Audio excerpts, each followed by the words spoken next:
Welcome back, everyone. This is Matt Zobrist with Aegis Learning, and today we're on part 3 of our mentoring series. We're going to discuss the mentoring skills to be successful. So before we get into specific skills, it's important to discuss your motivation for becoming a mentor. And there's a lot of reasons that people get into it, but what should your motivations be? I think Winston Churchill said it best when he said, "We make a living by what we get, but we make a life by what we give." Mentoring is really the process of giving back. So usually successful people, as we mentioned previously, credit their mentors with a lot of their success. That being said, a lot of people want to give back and help other people in the same way that they were helped. That should be your primary motivation for being a mentor, is to give back and to help other people. You should have sort of an attitude of gratitude type perspective on that. Also, you should have a strong desire to help other people for the reason of helping them. Now, there's a lot of benefits to helping other people become successful within the organization. There's organizational benefits, there's team member benefits, and there's benefits to the individual. But your desires and motivations should be to try to help that person become the best person they can be, and to then continually develop their skills. Now, the primary focus, when you are a mentor, what should your focus be? Well, a mentor is someone who sees more potential in an individual than that individual sees in themselves, and then helps bring that out. And that's really sort of the key of what mentoring is. Generally, you can see the potential in someone else, what they could be, and you keep that perspective throughout the mentoring process to help them develop into the leader that you see that they can become. It's also very important to build a relationship, and that should be a primary focus of the mentoring process. Building a relationship where you have healthy trust and respect between each other. Build a rapport with your mentee. That includes things where you get into deeper levels of relationship building.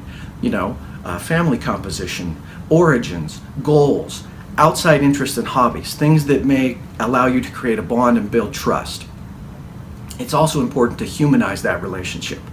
So one of the things that's often that people can relate to each other is failures.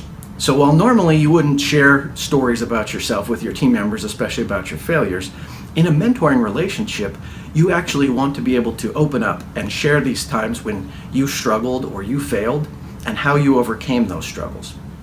That humanizes the relationship with your mentee, allows some vulnerable trust to be built, and then when you are able to talk about how you overcame that, it usually gives them hope to see that if they encounter a situation like that, they will be able to overcome it too. A key part of this is being open and honest and having transparency in that relationship.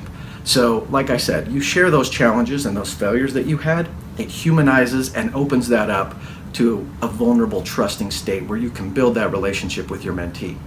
Remember, this relationship is about who you are and who the mentee is, not about what you are, what your position is, or what your job is, but about who.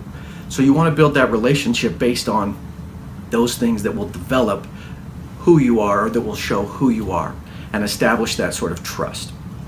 Trust is built also on common values and shared purpose. And you have to be committed to providing honest feedback to your mentee. So we go back to what we said before about being committed. You're committed in this relationship to help this person improve. And once they know that your desires and goals are actually to improve them and make them better, and they know that's where your heart is, then when you tell them things and you provide corrective feedback or feedback that allows them to grow, they will take it in a positive manner and usually be able to transition easier to take those changes. And finally, remember, what is the mentee's needs? So mentoring is not about telling stories about yourself or sharing stuff about what you did all the time. It's about sharing things that are going to help this mentee develop. What are his or her specific needs? Are there specific skill sets that need development? If so, how are you going to do that?